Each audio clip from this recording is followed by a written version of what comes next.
On this week's episode of the Diamond Report, we're outside. We're going to have some fun. We've got plenty of guests lined up, and Cody, I have no idea what to expect. Neither do I. So let's get right to it on this week's Diamond Report.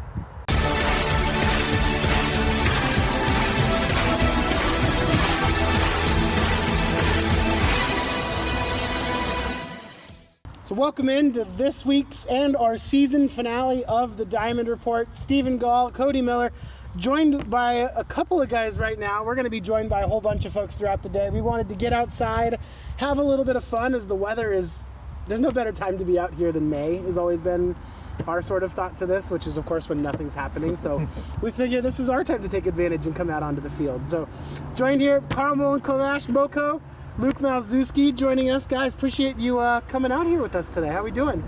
Good. Yeah, I mean, thanks for having us. The Borleski's looking beautiful. Shout out to Pete and Tim. Field's looking great, so thanks for having us. Yeah, thank you for having us. We're excited to be here. So for the record, we did offer and invited both Pete and Tim to come on today. So Tim scheduled a dentist appointment in the Tri-Cities at this time to make sure he wasn't here. Yeah, sure. And Pete made sure to get all of his work done about 10 minutes ago so that they could have deliberately avoid us. So that's how that one typically goes. So, well, first off, I think wanting to jump right into it. So Luke, for you, congratulations, second team, all conference. How does it feel to be an all-conference stud? Yeah, thank you. It's pretty cool. Yeah, I usually don't keep track of my stats or anything during the season, so I didn't really know where I was at, but Bick told me we were here taking down the windscreens and all that stuff, and Bick came up to me. He's like, hey, congrats, you made second team. So it was a pretty cool honor, and yeah, it's pretty awesome. So for you were kind of bouncing around in the beginning part of the year, and then you found a home in the leadoff spot in the batting order about halfway through the year, and you seemed like you were on base at least 2 times, not 3 times every game. What was that change like, and did it look as comfortable or feel as comfortable as it did up in the press box to us? I mean, I was kind of early in the season, kind of struggled a little bit, but I kept having solid at-bats and good at-bats, and just kind of working hard and focusing, and then yeah, once I kind of got up to the lead-up spot, I knew my role was to get on base any way possible, and I enjoy doing that. It's always fun to get on base any way possible, whether it's an error, or a walk, or hit, or whatever.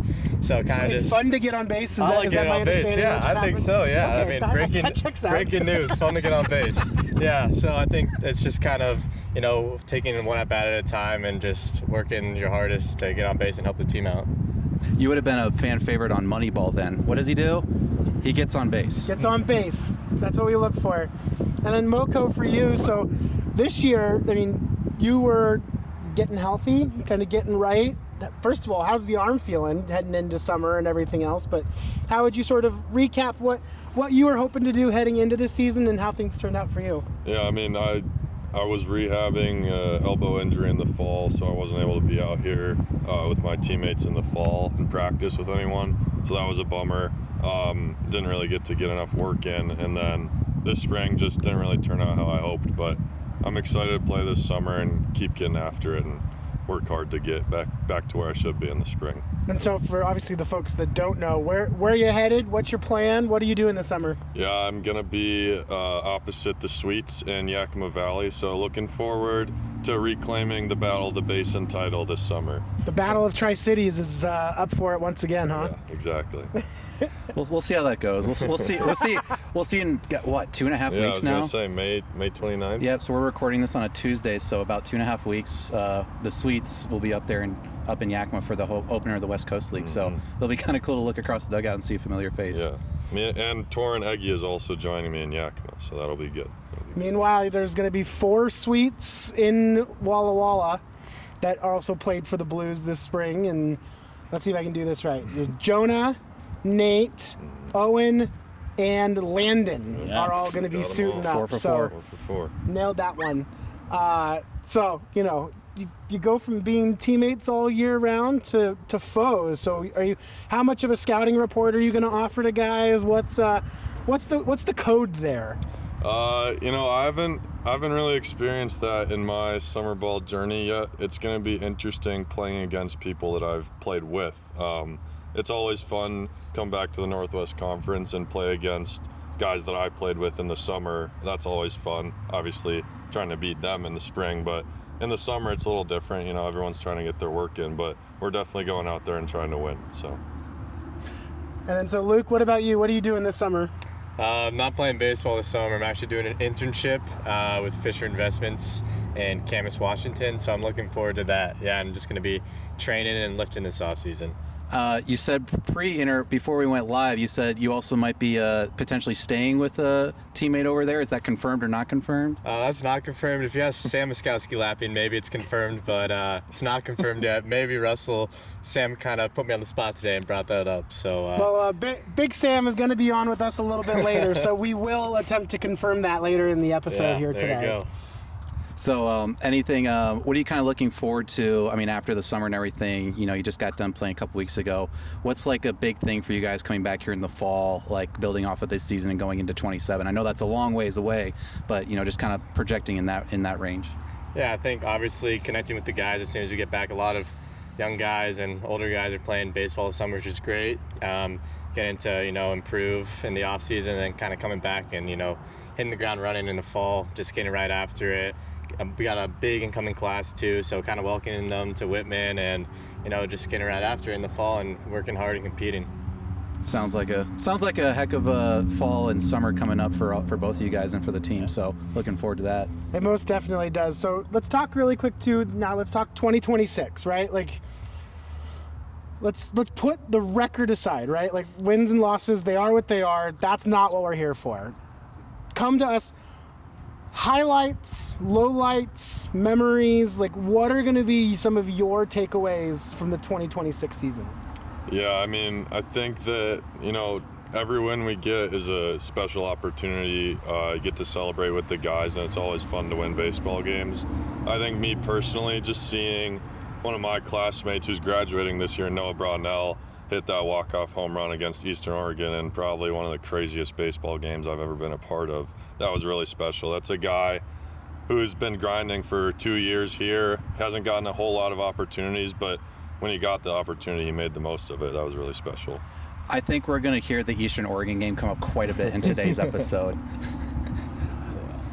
Yeah, so Luke, let's go to you first, and then we'll jump into that one specifically. Yeah, I would say definitely Noah Brownell's swing. I would also say Nathan Wilson's swing at Laverne. I know you guys weren't there, but that was a crazy way to end the day and then head right to the airport with all that adrenaline. But then my personal favorite memory was honestly senior weekend here. And then coming out on Sunday and, winning 2 games and seniors playing their hearts out. And it was just awesome to see, like, every single one of them had a great time out there. And you could see, like, everything that they've put in for 3 or 4 years just come the fruits of their labor right there on Sunday. So that was pretty awesome to see. And you guys did ruin PLU season in the process too, so that also feels good, right? It does feel good, I guess. Yeah, it feels good. I was just going to say, that Eastern Oregon game, we've highlighted it quite a bit since it happened. Have you guys been a part of a game like that in any sort of your career? And I say that 40 combined runs in a 9-inning game is not something you see very often. I'm curious, what was the whole feeling that night? And coming back from 6 down in the 9th, what are we doing?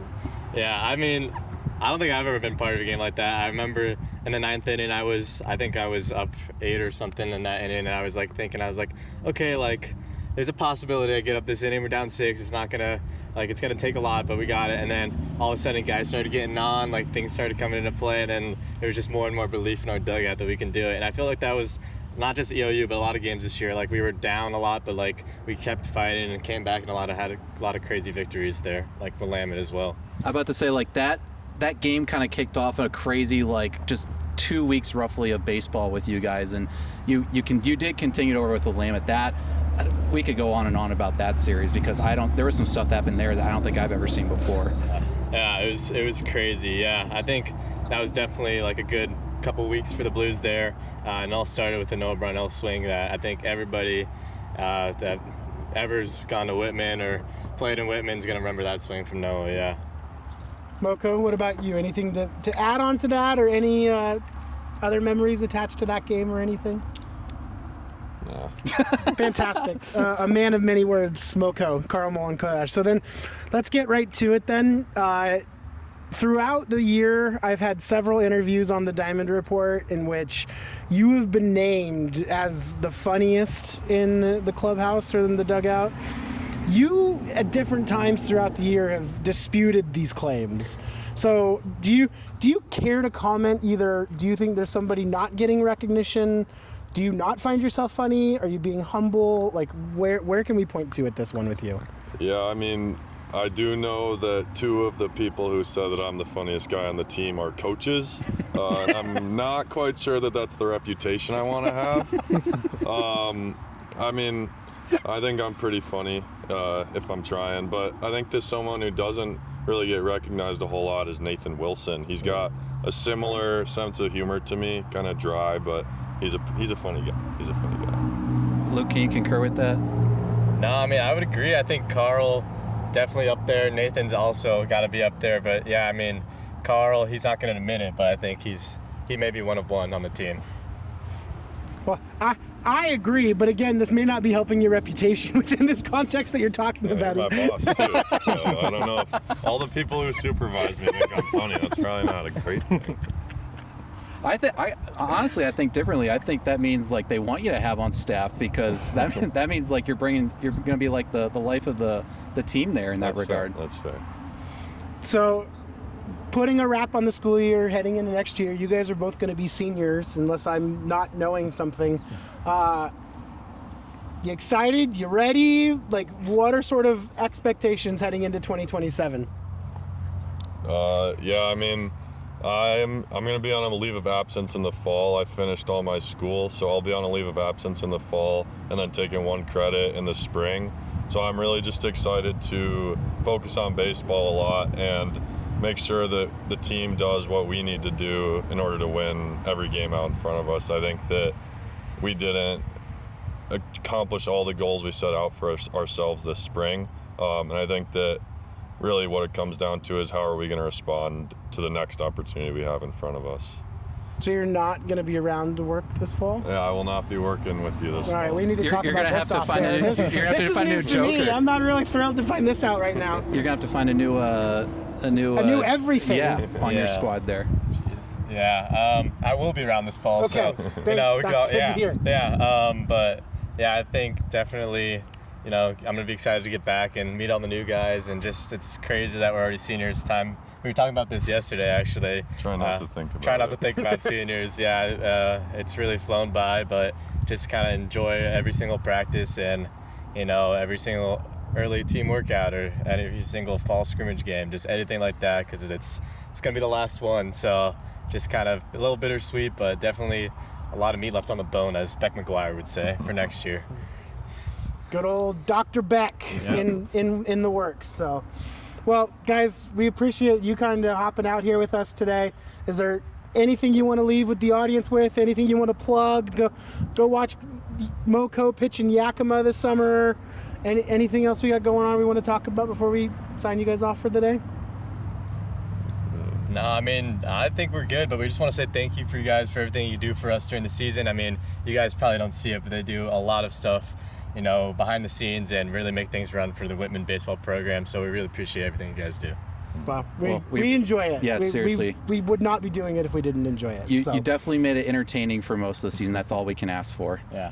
Score some runs early next time. That's my only ask. So other than that, I'll do my best to store some runs early. my guy. Carl Molenkovac, Luke Malzewski joining us here on the Diamond Report. Appreciate it, guys. Good luck this summer, and look forward to seeing you guys in uniform next year. Alrighty. Thank you, for guys. having us. Thank you. Thanks, guys. My name is Sarah Marshall. I'm a senior politics and environmental studies major, and I work with the Career and Community Engagement Center as the student leader for community partnerships. It has provided me with a lot of opportunities to work collaboratively with a diverse range of people. So as I look to my post-grad plans, I'm thinking a lot about nonprofit work and community building, community organizing, and I don't think that any of that would have been the direction I would have chosen without having this hands-on experience. Welcome back in. We got our next guest joining us here today on the Diamond Report. It's a familiar face around Whitman baseball. Whitman head coach Brian Kitamura. BK, appreciate you coming out and joining us here today in the sunshine. Thank you guys for having me. Appreciate it. It is great to be out here. Like we were saying, any excuse to kind of get out of the office and come out and show off Borleski in May. You know, we've joked forever, like this is the time we should be playing all the games out here, right? And just, of course, it's right between the two seasons. Yes. It's hard to beat 80 degrees and sunny.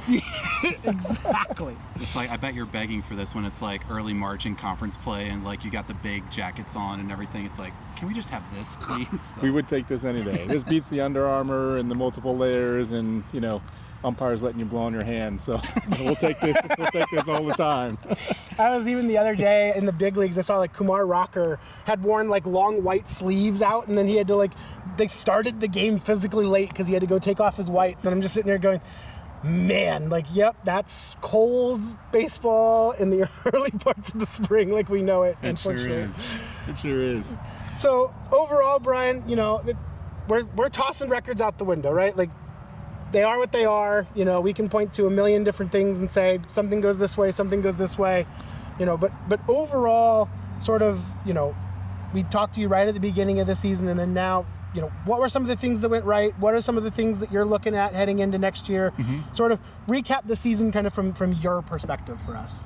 Definitely. Well, first of all, I'll give our guys a lot of credit. I think that we did a really good job of competing all the way through. Yeah. We made a very significant and distinct change in terms of our philosophy with how we were going to go about what we did on the field throughout the second half of the season, and our guys did a great job of responding, a great job of executing in certain situations. Our pitching staff over the last 15 games, you take out a couple challenging games in there as well too, overall performed extremely well. Not just with our statistical splits, but with how we competed and how we won leverage situations and how we were able to capture a lead at the end of the game. So yeah, a lot of change from the beginning of the year where we got off to a tough start, but at the end of the year, a lot of growth, a lot of opportunities for guys who stepped into certain roles. Luke Malzewski being one of them. We asked him to play numerous positions throughout the course of the spring. He did a great job. He excelled both offensively and defensively. We had several arms step into different roles as well too as we moved throughout the second half of the season, and they proved that they earned that time, you know, with what they were able to do day in and day out, game to game, and especially throughout the course of the week at practice. For sure. And you mentioned one of those, Luke Malzewski, who was just recently named, I believe it was second team all-conference. Mm-hmm. Talk about, you said you went through a lot of changes throughout this summer, just trying to find the right pieces. Luke played a lot of positions. What was the kind of the thought process in terms of he really settled into that leadoff role the second half of the year? Was that just something that you tried and it worked out, or was that kind of a plan as a backup thing? Just kind of talk about that, because he just found a place and it seemed like he was just on the up and up from the time he went there. But Luke's always done a great job with his approach at the plate. Very distinct approach. We talked early in the season trying to get him to hit in earlier counts because he was in a lot of two-strike counts. So a high percentage of his swings were in two-strike counts. As we moved in the second half of the season, one of the things that we were working towards in terms of our offensive production was to see more pitches, especially against teams that had maybe not as deep of a bullpen early in the series. And so moving Luke to the leadoff spot was definitely a spark plug, no doubt, in terms of trying to put one of our best on-base percentage guys at the top, but also statistically was actually very specific. Luke actually is still currently in the middle of a 28-game on-base streak, and so we had noticed that his on-base percentage, especially with runners not in scoring position or nobody on base, was actually very, very high. And so clearly the thought of let's give Luke one opportunity every single game and guarantee him that opportunity to work to get on base with nobody on, and see if we can put then run generators in the lineup behind him. And it seemed to work, at different points. We were able to then have a little bit more flexibility in the 2 through 5 spots throughout the course of the season, and play a little bit right-left matchup with who was hitting, more towards the top, and who maybe we were having, an opportunity to hit, either in front of, behind Halen per se, which was great. And I think that helped us, in terms of our run generation as well. So Luke was a huge part of what we did in terms of creating opportunities for us to score runs, especially at critical moments of the game. So we had 3 all-team selections in 2026. Join one of them is going to hop on with us a little bit later today too, in Halen.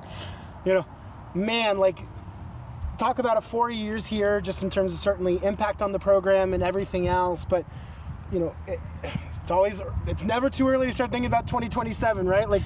When you start thinking about trying to replace some of those guys in terms of just impact and presence and everything else, is it the money ball approach? I mean, so I guess I open that up to say both. You can talk about Halen, talk about sort of how do you go about trying to replace him in a lineup and all the rest. For sure. It's almost impossible to replace someone like that with a singular person. Halen had an outstanding career here, extremely proud of him. Another outstanding season to follow up on what was a historic junior year. He shattered, individual and career records offensively in numerous statistical categories. Yeah. And we're going to miss him. There's no doubt about that.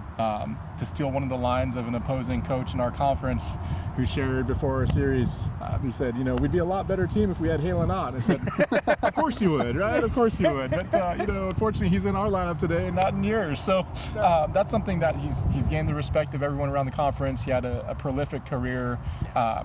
We had a very similar conversation when Ben Parker graduated. Is how do we replace that type of offensive production? And sometimes that remains to be seen. We have a lot of guys who are going to be able to compete at a very high level next year. The vast majority of our position players who started the majority of the time return. Knock on wood, hopefully we get some of our primary guys who are out the second half of the season due to injury back and fully healthy and ready to go, who should be at the top of our lineup. And so all of that will help in terms of creating opportunities for us to score as many runs as possible. But there's no way to just replace Halen, and as I mentioned during our senior dinner a couple weeks ago, success leaves clues. The things that everyone doesn't see is that Halen's usually the first one here in the clubhouse on game days, in the morning. He's often here coming back to hit at night, and those are things that not many guys get to see, but there's a reason why, he was able to perform at the level that he did, is he really put in the time and the effort to continue to get better throughout the entirety of his career. So, okay, this is sort of something that we're anticipating that we're going to talk about a lot today, but what started with Eastern Oregon and ended that week with Willamette is probably the most entertaining, bizarre, exciting, wild week of baseball that I think we've talked about, that we've ever been a part of. Is there anything that you can point to in terms of something that matches what that week was in terms of being in the dugout or being in the box or anything else? And playing, coaching, anything. I mean, it was wild. It was wild in a great way for us. Yeah. We came out on the right end of it at the end of those games. Hopefully fun for you guys to get to call and some amazing calls on the air. It was the Tuesday game. I think it took a full day to just I even texted Steven the next day. I was like, did that really happen last night? Did we see what we think we saw? Eastern Oregon broke Cody, I think, for a little while. I think he needed a couple days. Well, I was just looking at the box score. I'm like 40 combined runs, 30 combined hits. We knew it was a bullpen game for both teams, so we knew that was going to happen. But it was it was just left speechless there for a little bit. And then you guys followed it up with the Willamette series, and it was just I think after the Saturday doubleheader, I was like, I'm out of words, guys. I'll see you tomorrow. But yeah, is there anything that you've been a part of that you've seen in that stretch? Because I certainly haven't. Honestly, nothing like it, except for tournament style baseball, maybe in the summer, at a youth level where you've got to continue to win to advance type scenario. Obviously, a little bit different in college until you get to the World Series and you get to a knockout regional or a very similar situation. But nothing like that during the course of the season, and I give our guys a ton of credit. We were resilient when we needed to be. We found a way to win, which is, I think, an important learning lesson, especially here at Whitman throughout your time with what you get to learn by playing high level baseball and playing an intercollegiate sport. Is sometimes it doesn't have to look pretty, and sometimes we just need to capture what we need to capture at a certain point, and at the end of the day everyone has a part in what we do, but we just don't know it when the score is what it might be in the third inning or the fourth inning or the fifth inning. Now granted, we don't script it that way by any means. Thank you for that. The number of innings that we actually led over those 4 games, and then even in our subsequent wins throughout the rest of the season, was extremely low percentage. Mm-hmm. So we definitely bucked a lot of trends, and we were able to execute in certain situations, and that was a part of our philosophical shift. I told our guys that we're going to play extremely aggressive in certain portions of the game when maybe we might not, typically, but based off of where we were at that point of the season and trying to put pressure on other teams and give ourselves a chance to dictate the tempo of the ball game, that's what we did. And so, we had some very aggressive offensive play calls. We had had some very aggressive 50-50 sends at third base. We had some guys pitching in different leverage situations based off of how we felt like we could get opposing hitters out off of a matchup. And we also had some guys take the ball and absolutely dominate in terms of their execution at certain points of the game to capture those wins. So yeah, it was really exciting.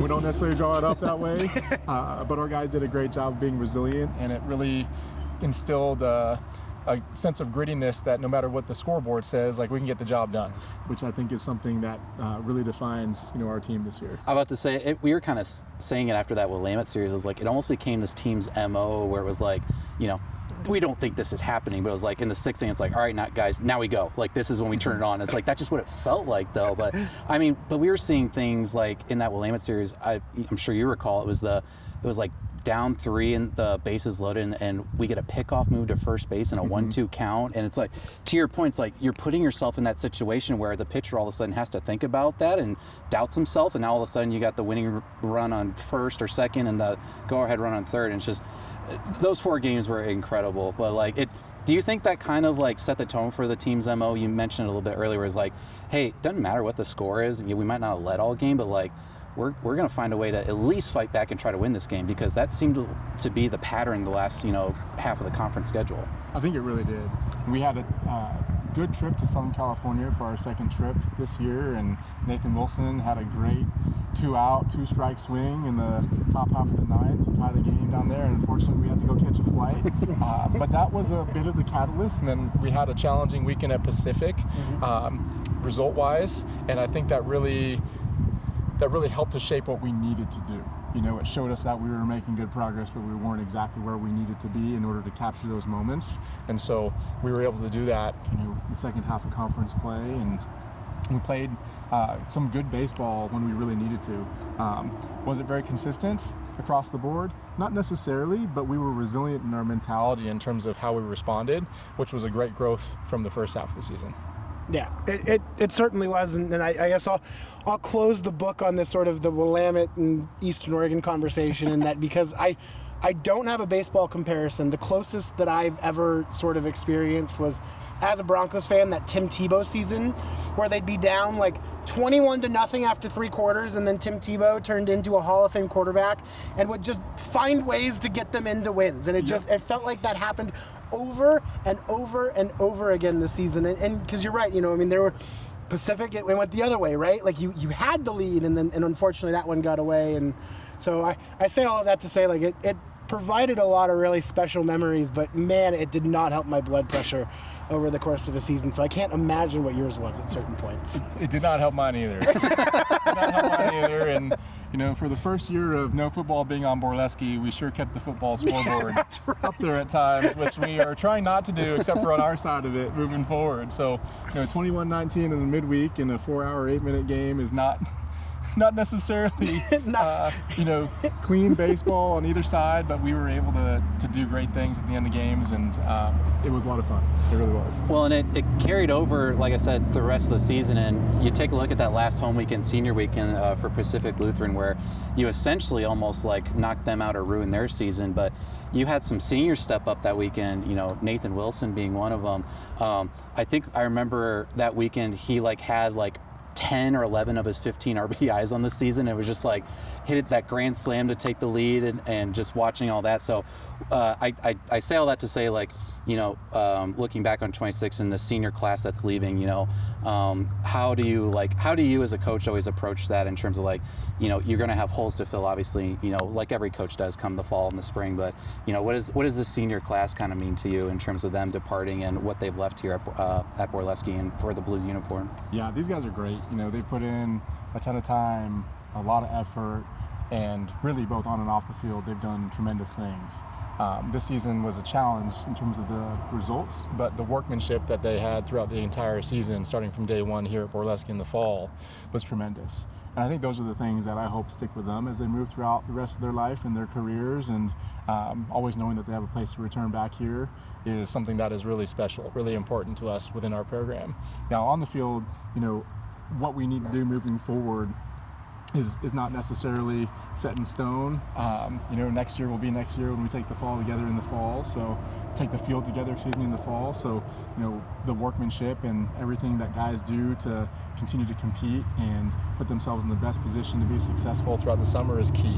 And I think that's something that many of our guys in the senior class did to the best of their ability, is how much better can I get and how much can I prepare to help our team win and help our team be successful from day one in the fall, whether that's helping at a certain position group, helping to challenge other guys, elevating my play, how does that help everyone around me?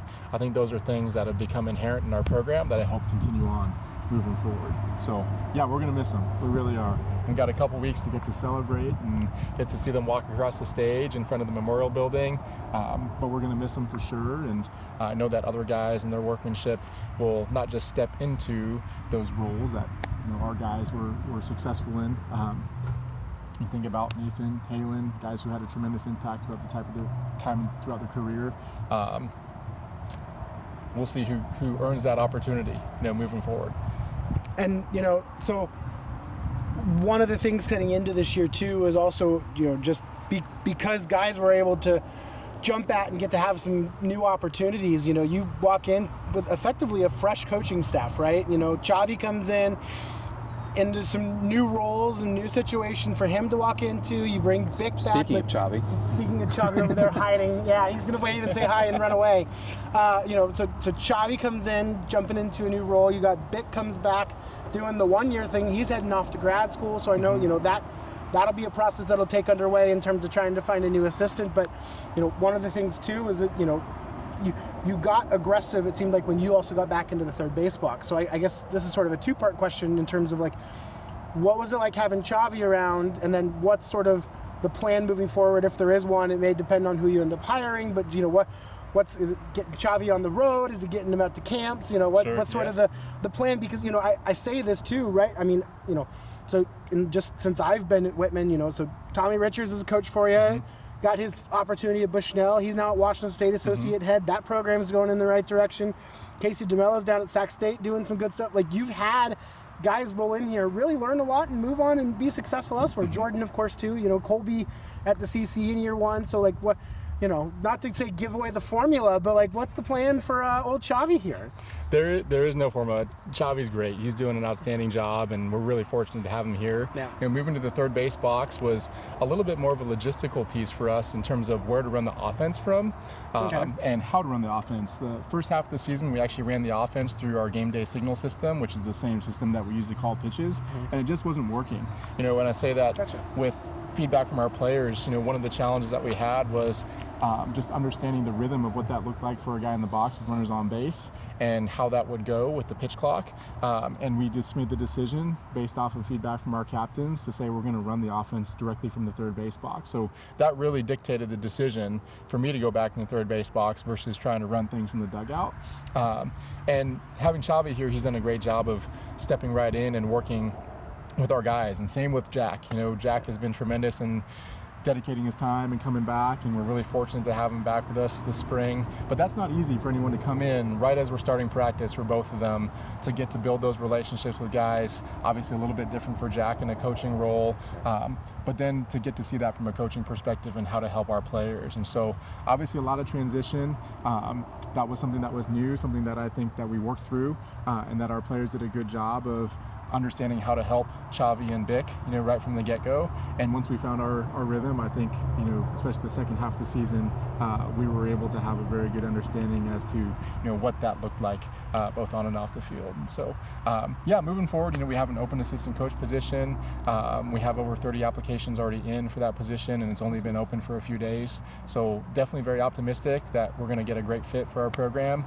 And one of the things that we do here at Whitman is we open the position generally in the hopes of finding the best person to join our program and who fits our coaching staff, and ultimately will serve our student athletes and their experience here the best. And so whether it's a pitching coach, whether it's a hitting coach, whether it's someone who has worked the majority of their coaching career with a specific position group, that's still to be seen, but very optimistic, with us hopefully bringing on an outstanding person, outstanding coach to get to work with the young student athletes in our program.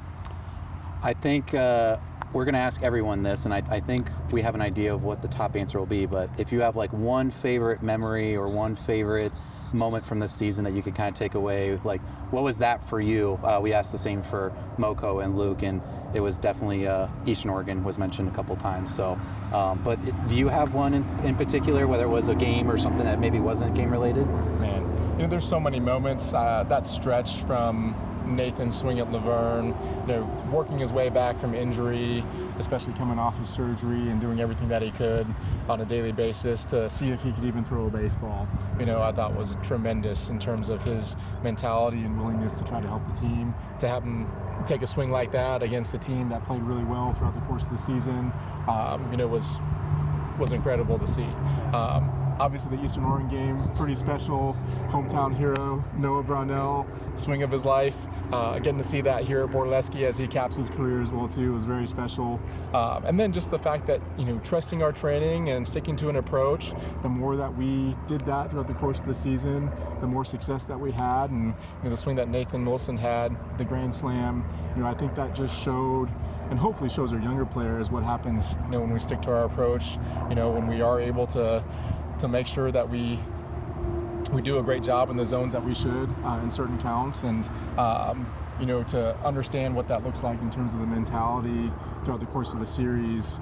You bringing Sherwood back on 0 days of rest, essentially after you had thrown however many 100 pitches the day before. We were both perplexed when that happened.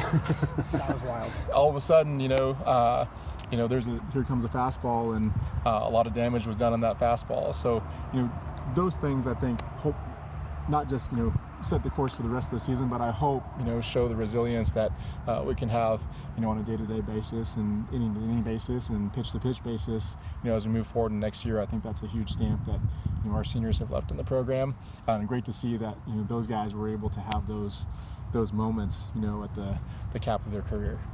Well, we certainly enjoyed the ride throughout the entire thing, Brian. I know you've got to get to something too, but just want to say, is there anything, last message, moment, anything you want to say to wrap up 2026? Yeah, we appreciate all the support, from our sponsors, everyone here in the community who makes everything happen here on a daily basis. Tim and Pete, Steven, Cody, John, everything that you guys have done has been tremendous. Our entire game day team, and then obviously our parents. Our parents have been extremely supportive. Our alumni have been incredible. The support for our student athletes in our program has been, it's hard to put into words. And I hope that our players realize how fortunate they are to have the experience that they have here at Whitman every single day as members of our program. So thank you to everyone who supported us this year. It's been a roller coaster at some points, but a great ride. And a lot of very exciting things to build on as we head into the off season, the summer. The vast majority of our returning players getting to lace it up and play high-level summer baseball across the nation, and then very excited to get back on the field with our returners, and as of right now, potentially more than 15 incoming players in the fall. Well, that's awesome. Well, we certainly enjoyed the ride, especially that second half on. So thank you for that, and always a pleasure. I'm glad we got to do that this year because, again, throwing the record out, it was a heck of a year to be up in the booth this year. It was made for entertaining baseball, so we enjoyed watching it. We'll try to be as entertaining as we can. I'll be curious. I'm about to say earlier the better. We're big fans of earlier, so we can hit home runs earlier in the game. All right, we can score runs early in the game. We've got it. We can make great defensive plays early in the game too. So we'll try our best next year. We've got the game plan 2027. Do everything all over again, just earlier in the game. So there we go. Head coach Brian Kitamura, BK. We appreciate you coming out and joining us. Thank you, guys. Thank you so much, Brian. Thank you. Yep. All right, we're gonna take a break and then we'll be back with a whole lot more here on the Diamond Report. My name is Kane Ryan. I am a junior biochemistry, biophysics, and molecular biology major, and I am a fish culture technician at the CTUIR's Muscle and Lamprey Lab. I think growing up in the Pacific Northwest, just being surrounded by so many streams and lakes and river systems, and never really knowing what was going on in there always got me really curious and interested in what was happening below the surface. Pacific lamprey and freshwater mussels aren't considered species of interest by most organizations. We have the opportunity to study these species in way more depth than anywhere else in the world. All right, welcome back to the Diamond Report. We got the whole crew hanging out with us here now. Again, we want to appreciate so far. We've had Moko, Luke Malzewski, and Coach Kitamura with us. Now we've got the Quadro joining us here, so we'll let them introduce themselves before we get into it a little bit. My name's Halen Ott. I'm a graduated senior, class of 2026. I played catcher and first base. I'm Sam Yashkovsky-Lappin. I'm a junior, first baseman, DH. Dylan Colvin, rising senior, right-handed pitcher. I'm Jack Finn, going to be a senior next year, left-handed pitcher.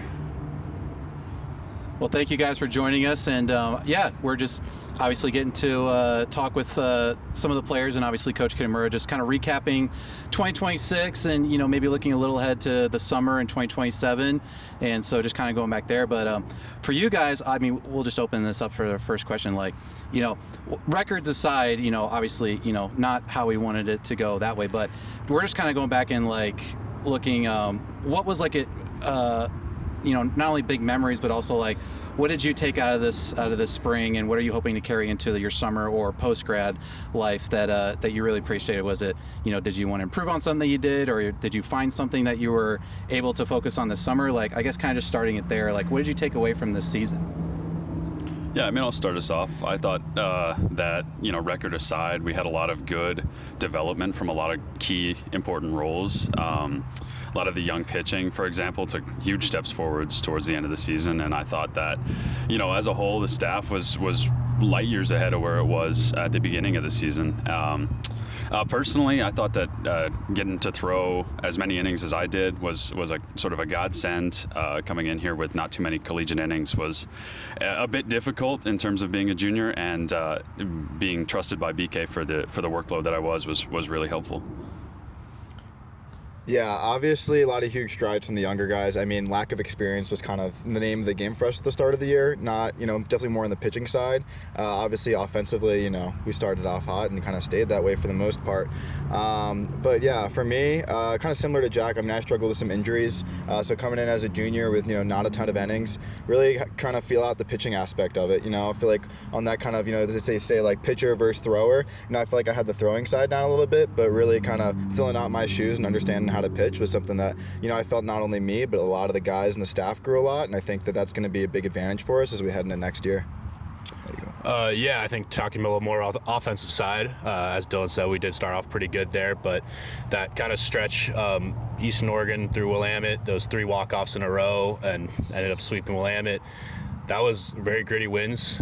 We worked really hard at those, and those are team wins, and I think that's we started playing team baseball by the end of the year, and we kind of started figuring that out.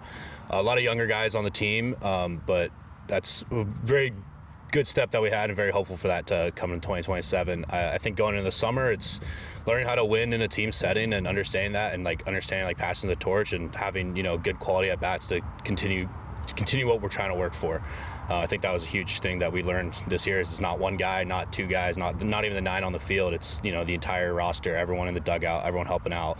Whether that starts on Tuesday at practice or Sunday in the last inning of a 3-game set. So yeah.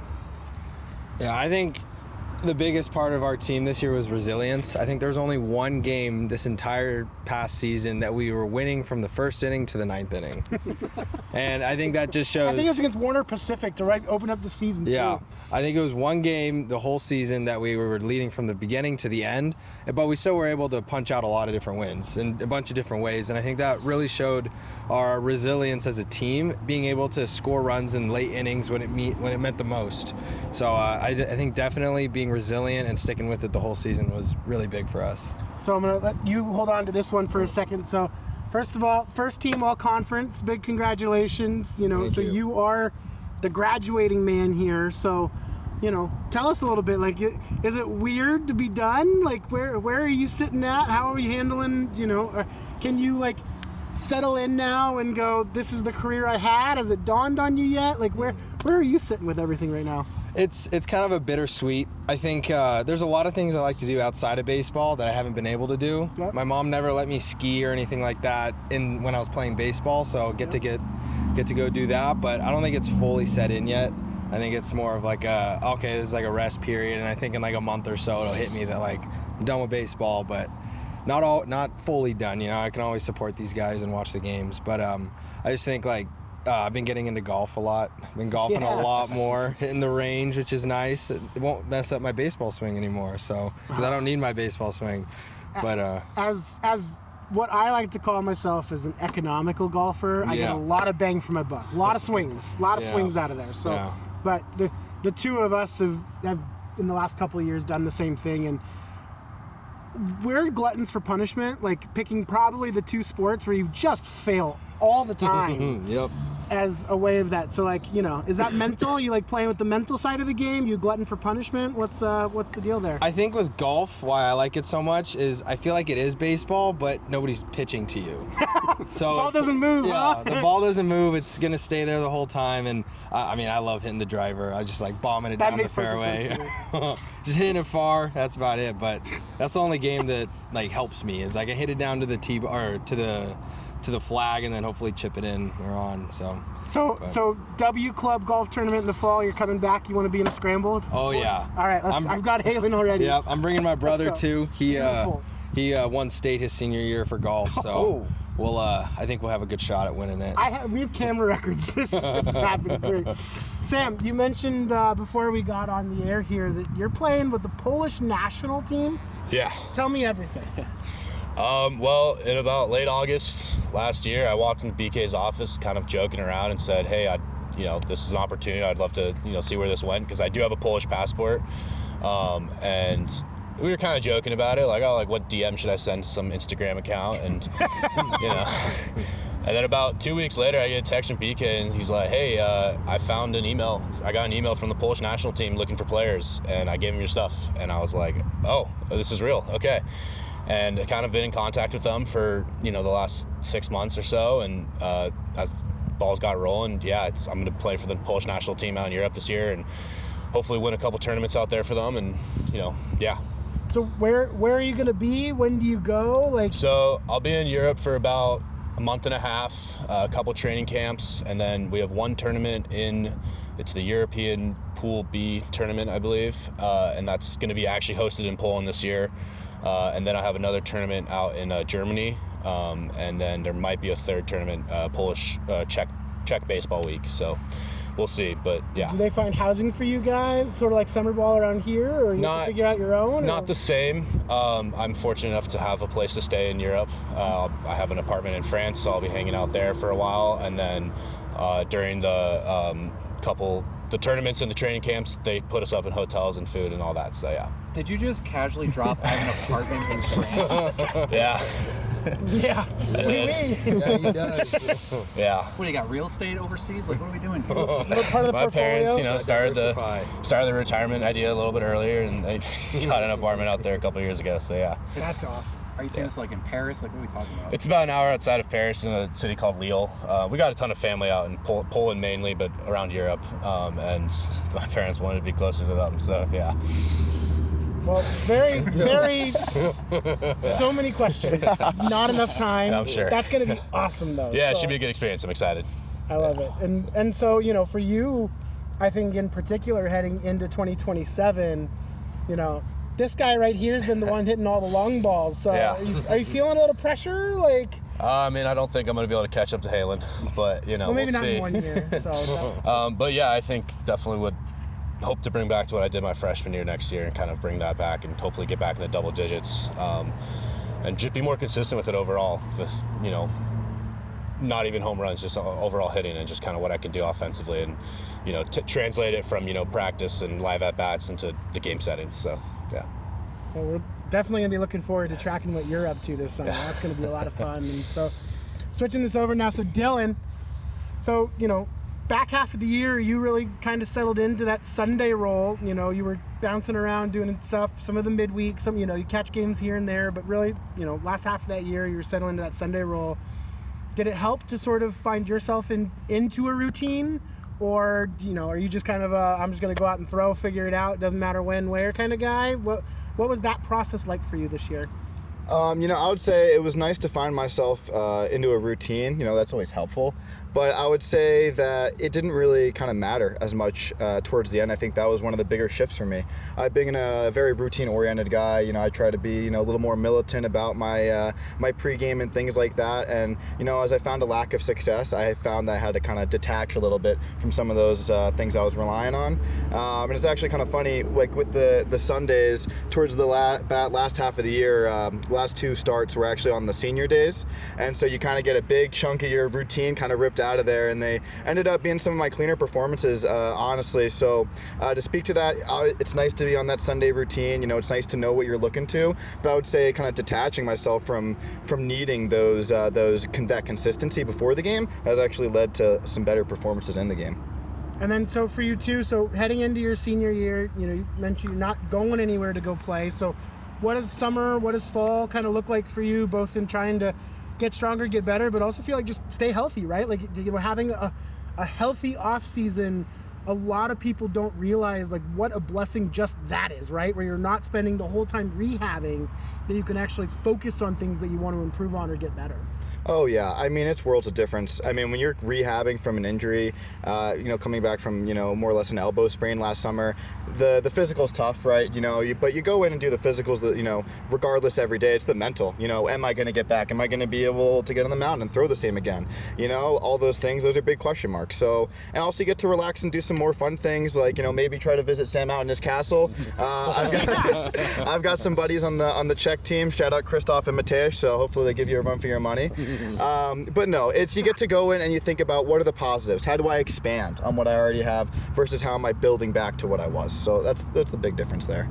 And for you, Jack, you really found the second half of the year, especially a role in that like kind of first guy long relief out of the pen. You had some starts as well early in the year, but you really like we found up in the press box kind of talking when you moved in that role, just more at ease, and like you were able to like utilize your stuff so much more, and really were just dialed in that second half.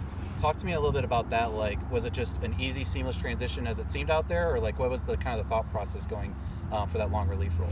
Yeah, absolutely. I mean, depending on how you look at it, I had a sort of 2 halves of a season there. The first half, you know, starting certain days, ran into a bit of a problem with a blister, and then a bit of a problem with a lung infection, and so wasn't traveling to California to Pacific, and there's another series, and then you know, very, very thankful that Dylan stepped up and was able to be the Sunday guy, and just the opportunity to come out of the bullpen after our starters, like the arsenal that all 3 of the starters sort of presented to hitters is just like, it's really a blessing to come out after and follow, because of how, you know, how different they are, not only to mine but to anything that hitters really prepare for. I mean, Russ, obviously great command, beautiful fastball, unreal curveball.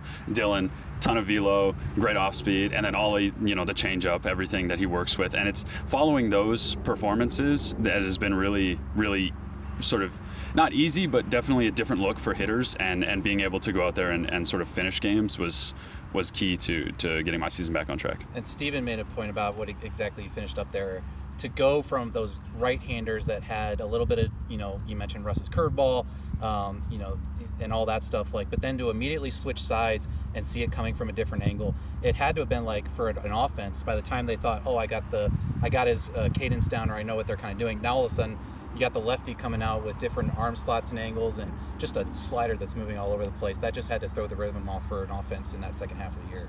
I mean, you'd have to imagine, and again, credit to all the righties in the staff, and even the lefties in the staff. We all really do present those different, you know, sort of profiles for hitters to face. And I think the key that BK was really, really dialed in with in the second half of the season, particularly, was finding ways to piggyback guys. And so you had Guerin, you had Moody, you had Aiden, really piggybacking the guys they really like sort of profiled differently against, and I thought that was the key to a lot of success, even in games that, you know, we still needed to score quite a few runs to win. Like, it's keeping those hitters off balance for long periods of time and give our offense time to you know, do what they really can do. So before we get off you here for a second too, Jack, I have to, so you transferred into this program this year, right? You know, so you had the Division I experience, you transfer in. Just talk a little bit about what was that whole experience like in terms of, you know, getting in the portal, ending up at Whitman, you know, your experience this year, Division III ball, like, just kind of share with everybody, like, what has that experience been like in terms of changing schools, getting into this program, high academic, all of those pieces. Just what was that process like for you? Yeah, absolutely. I mean, the school side is sort of underlooked at aspect of transferring in the portal, and, you know, very thankful for my time at Illinois State, but you know, you needed a really good GPA to get into Whitman, and when BK first approached me, that was sort of his concern, that, you know, maybe the academics aren't quite the same, you know, school to school, and that side is definitely still is a challenge. Transfer credits and all that is probably the biggest issue of transitioning. But I mean, really, like, the locker room is what makes a transition, and this locker room is miles better than anything I've ever seen before. Not even just my own experience, but like talking to guys playing summer ball, just the culture that we've built here is so welcoming and inclusive, even to a transfer like myself. So it's just, it was as seamless as it could be.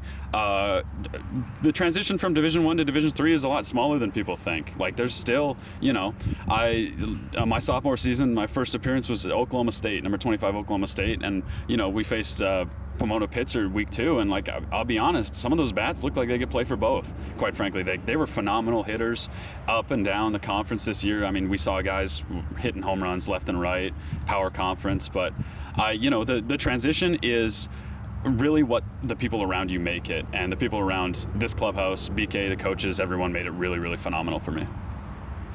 And did you find any sort of kindred spirit with Ollie, sort of having gone through that same experience too? Yeah, definitely Ollie. He's a year older and really had a lot of success last year. Landon as well, sort of a different route. Luke Ivanov, who transferred from a Division 2, and then, it was supposed to be Lion Gardner. Hopefully he comes back next year.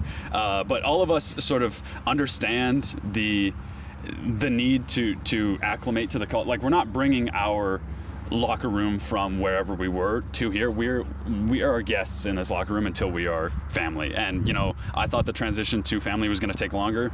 It really took a couple weeks at most. I mean, I love these guys, and they made everything really, really simple and really, really fun. So for all of you guys, and we'll kind of let you guys kind of go one by one, but just,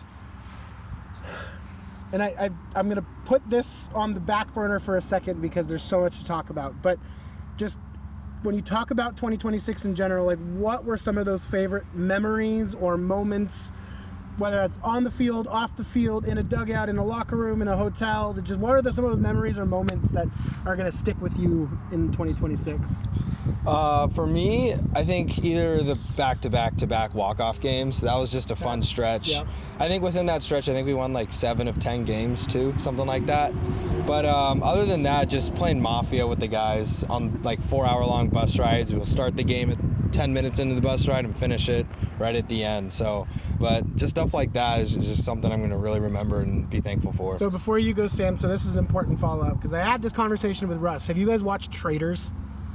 I don't think so. All right, so any of you Mafia guys, Traders, Peacock, shout out, not a sponsor, love to have you. But it's basically Mafia played in a castle in Scotland, and it's awesome. Huh. Love it. Favorite, check it out, come talk to me. Traders, all right. Yeah, I mean, Halen kind of took my 2 answers there. Mafia's pretty fun, and then those walk-offs are amazing to watch. And then I think something for me is just kind of all the, we're here every day, 6 days a week, and just all the work that we're putting in our indoor facility in the clubhouse. No worries. Just, seeing different guys go through their process, seeing what we're working on, helping out younger guys, I mean, I think about Chris Nobrega. He, after TJ kind of went down, he really filled in that spot in center field, and just kind of those conversations that you see him having and with different guys, different upperclassmen, different righties, lefties, whatever it was. It's just really fun to watch and see that kind of that transition and to him becoming an everyday starter was awesome to see, and like the way he went about his business, and and I could say that for everyone on the team, just really understand that, and like the little conversations are the stuff that matters to me, I think, and sitting down in the bullpen or taking tee work or doing soft toss or whatever it is, just really spending time doing that and learning about each other and kind of figuring out how to help each other the best way that you can. So yeah. Yeah, I'll go a little different with the games between those two. Shout out my boy Finney here. We had our first kind of major win of the season, I would say, was at Pitzer. I would say, like, we've got a great clubhouse, but as far as like morale and confidence goes, probably like a low point for us in the season. I think we really need a big checkpoint, something to bolster ourselves against and say, we can really do this. Like, we have the talent, we have the team. And Finney stepped up. He went 5. Great performance against Pomona, and I think obviously some great swings from Landon and Jonah in that game. But those big performances from those guys kind of ignited the rest of the team, I felt. And while it didn't necessarily lead to millions of wins the rest of the year, I think from a mentality standpoint, that was something that we really used to ignite ourselves. And then switching gears, most fun off the field. I would say the bus rides are great because you got to think you're locked in there. It's 25 guys and kind of back of the bus anything goes. So, but no, staying out in the sun here with these guys at practice. We're all working towards a common goal. Why do you do this? Why do you do that? Picking each other's brain, trying to win. I mean, that's what it's all about. Yeah, I mean, on the field, you have to go with the walk-offs, and unfortunately, I was in night class for the Eastern Oregon one, and I got out of night class about 10 o'clock. I knew the game started at 6, and I went, there's no chance they're still playing. Pull up the Flow Sports, we're still bottom of the 9th, chugging away, so I actually got to watch that walking back to my apartment and watch Noah hit that home run, which was absolutely absurd. I suppose that's an off-the-field moment, but it was really like the catalyst for that weekend, and sweeps are rare in this conference, and being able to sweep, especially at home, especially a team like Willamette, which I hear there is some history, like it's never something you take for granted. And so my off the field moment would probably be all the subsequent activities after that Willamette sweep. The Eastern Oregon game seems to be the leader in the clubhouse of favorite moments so far, which is not surprising just considering the game as a whole. We've talked so much about that, and so I'll ask you guys this too. Have you ever been a part of anything like either that game or that week? Because we've got nothing. Like the closest that I've got as a Broncos fan is the Tim Tebow year. Like just 3/4 of hell, and then just he turned into a Hall of Famer and somehow would march the team down from like down 17 every time. Like that's the closest that I've got. But I'm just curious if you guys have any sort of something even comparable to what that week was for you. I mean, 40 runs in one game from both teams is like, I've never seen that before. But a 9-inning game. Yeah. In 9. Like that was insane. I honestly, that's one of a kind for me. Like there's nothing else that compares.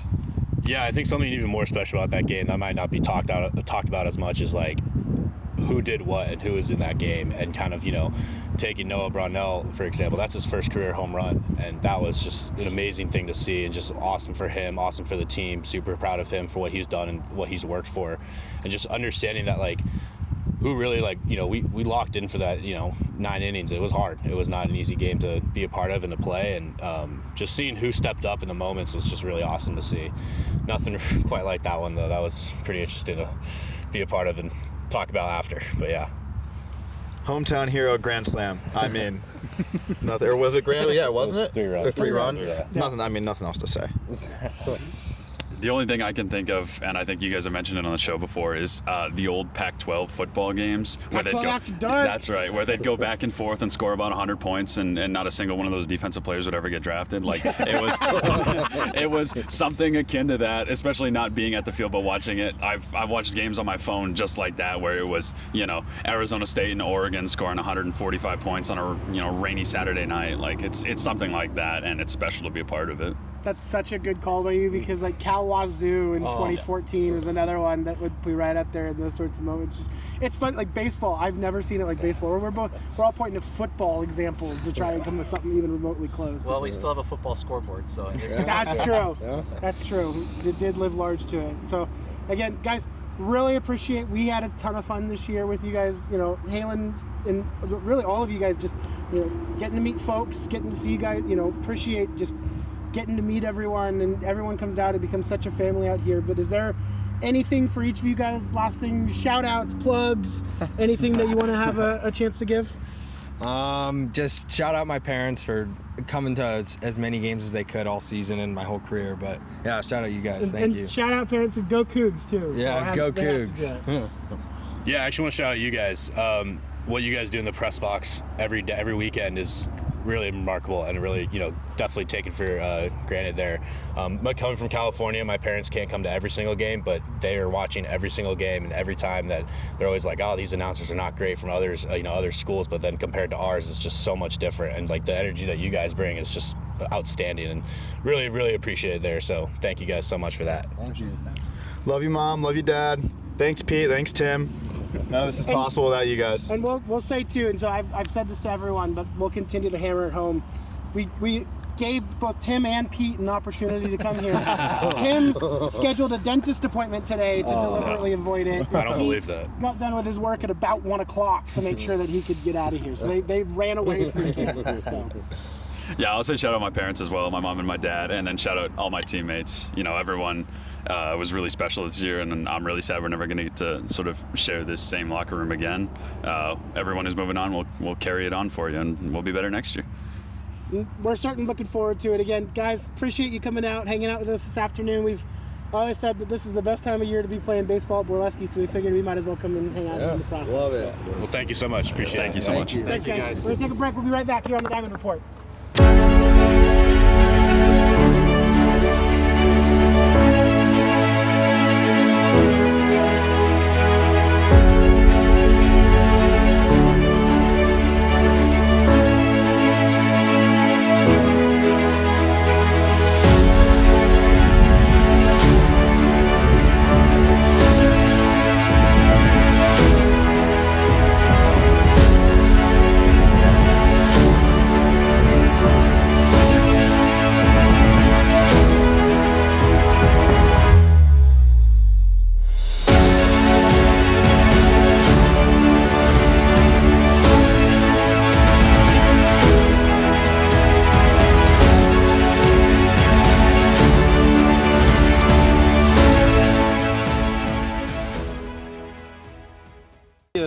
Might be tough just because we have family from Mexico coming out. Oh, cool. In June, yeah. And then we only have one spare bedroom. So that's the issue with that, yeah. What about July? July? You shouldn't have told me that. I can see. I don't know how long they're staying. That's fine. But, yeah, just we literally have like 2 kids left, so. Yeah. I know close. Dawson stayed with you last year for a hot second? Yeah. Okay. A couple weeks, month. Yeah. Or so, yeah. I will say too, Nadine sent a note out to campus today to telling staff and stuff about looking for beds and how much she loves it and people should do it. So Nadine's awesome. yeah, she's a really nice lady. So She had Dom last year. oh, okay. Well, that helps. Little Cadiz. All-star. All right. Any questions before we get going? Oh yeah. I'll pass back and forth for you. Okay. We'll do the same. So, JB, you ready for us? Thank you for your patience. Sorry. No worries. All right. Welcome back to the Diamond Report. So now we've got Ryder Peterson and Owen. I want to do this correctly first and foremost. Yeah. Godinez. There we go. Perfect. Godinez. Godinez. Okay. Yep. Good. We nailed it. See, this is why we do this at the end of the season after we've done it a half dozen times. But Does Whitman provide pronunciation guides? I don't know, sport communications. We do! So we've got Ryder and Owen joining us here next time on the Diamond Report. Guys, how are we doing today? How's school? We're wrapping up. Both of you are finishing up your first year on campus. So how are things going overall? For me, going overall pretty good. Really excited to get done with the school year, honestly. A lot of stress right now with finals week, but just excited to get home and get back to work with baseball as well. Very good as well. I'm excited to finish up and get started up on the suites this summer. Get going full baseball again, which will be good. So yeah, looking forward to it. Oh, and you basically live here now. Yeah. Because you were with us last year in the summer before you start with Whitman. Then obviously you just finished your full year and you'll be back out here again. So is this like your second home? Do you have a spare room in there? Like, Honestly, pretty close, yeah. Yeah, I mean, it's like I'm at the house and then I'm here pretty much all summer, so it's like 50-50. Yeah. We'll have to tell Tim that he needs to put a cot out for you in the locker room or something, so you got a place to actually sleep. So you both came off of your first years, not freshman years, your first years. So as you can now have a chance to put a little bit of distance before it, like, what did you expect coming in? How did things go? Like, what were some of your takeaways from your first year college campus, college baseball? Did you run into any sort of challenges or hurdles or things you weren't expecting, or were you dialed in? It went exactly according to plan and you did great? For me, I had no expectations in coming in here. I had no clue what was going to happen. I had no clue what college ball was looking like. I mean, I played against colleges like in high school, but just like the environment around here is a lot different than high school, obviously.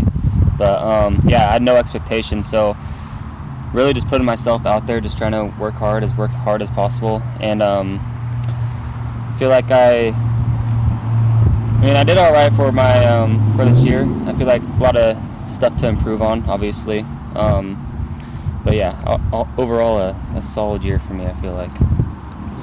Yeah, I'd say one of the bigger things I was thinking about was just I mean, closest thing to college ball was in the summer, obviously, with the suites, and then curious to see how college ball would be, just being more organized and things like that with school as well. I knew it was going to be a grind. It's really more expecting the transition from really just school in general, how that was going to be, and I think it went fine. It went pretty well. I enjoyed it. I enjoyed the campus life, enjoyed the team as well. I mean, same as Ryder, a lot of things to improve on in terms of the season, but looking forward to improving this summer most of all and just getting a lot of work in. And so you're from the west side, and you're from Walla Walla. Mm-hmm. So what was your process like in terms of deciding to come to Whitman, deciding to come play baseball here? Was it, looking at other schools in the Northwest? Was it, I want to keep playing baseball, so this is my home? Like, what was that process for you like? And then did at least your first year on campus sort of meet your expectations, or any sort of real surprises along the way? Yeah, really, I honestly exceeded my expectations here at Whitman. I mean, I wanted to play for a really good program, and Whitman checked that box, and go to a great school. Whitman checked that box as well. So those were two big things, wanting to go to two great places for two great things. Obviously Whitman and school, so that's one of the things I really enjoyed. I didn't think too much about home, to be honest. I mean, I talked to a couple of JUCOs, but not very far. Like I'd say CBC, Tri-Cities, BMCC, down in Pendleton. Those were good to talk to, but overall Whitman just really crushed it for me with the recruiting process. Yeah. Nice. Ryder, what about you? I have a pretty interesting recruiting process. I was committed to a JUCO my junior year of high school, and then some coaching changes happened, decommitted, so opened it up back again, and then I was fortunate enough for BK to give me an opportunity to come here, and I'm glad I took that opportunity because I'm very happy where I am right now. So yeah, thanks to BK. Awesome. And so jumping sort of into the season, I would say that we're in this mentality, like, records aside, right? Like, we're not interested in having that conversation right now. More interested in having the conversation, especially for you guys individually, So especially as the season went on, Coach really seemed to give some of you guys more opportunities, right? And and it had some highlight moments. For Ryder, for you, that 6th inning appearance, I mean, that had to have really felt like it kind of came out of the blue for you, right? Yeah, for sure. So what was that like? I mean, were you sitting there going at a certain point, like, are you going to let me go in again? Yeah. Like, what's going on? Well, I mean, like, my role in the beginning of the year was more of like a left-on-left situation, face the lefty, get him out, and then be done for that inning, basically. But, I talked to BK, I had a couple meetings with him and stuff. I told him, like, I really like pressure situations. I pitch really well in pressure situations, so, like, the Willamette series was, like, definitely a lot of pressure for the sweep, so that really boosted my confidence a lot. And then POU series, it just felt like I was back in my groove again, back on the mound, 6 innings. I mean, I haven't thrown 6 innings in a while, and especially 64 pitches. I'm always, like, racking up my pitch count. So, I mean, that 6 innings definitely, like, helped me understand, like, where I'm at right now, and definitely helped my confidence out for the future as well. When you came in for that inning, we noticed you were going back out for a 3rd and 4th. It's like, well, this is without a doubt Ryder's longest appearance of the year. You were like an inning, maybe an inning and 2/3, but like up until that point. But you just found a groove there, and like going that long. I believe you kept the team in the game. I can't remember the exact game it was, but you kept the team in the game where it had a chance to come back if they didn't already come back and win. So is that something you feel like potentially you could do more of, or is that just wherever they asked you to come in, you're gonna come in and do the best you can? I mean, whatever gives the team the opportunity to win, I'll do whatever I can. But if I go 6 innings, I go 6 innings. If I go a 1/3 of an inning, I go a 1/3 of an inning. Just any way to help the team win is what I'm here for, really. Gotcha. And then for you, Owen, obviously we mentioned at the top, you were with the Sweets with us last year. That was, one of your first true college experience in terms of what college ball is going to look like. How do you think that helped you, or what did it help in terms of coming in to Whitman last fall then to have that summer experience where you were around a bunch of guys, from all levels, from D1 all the way down to JUCO and NAI?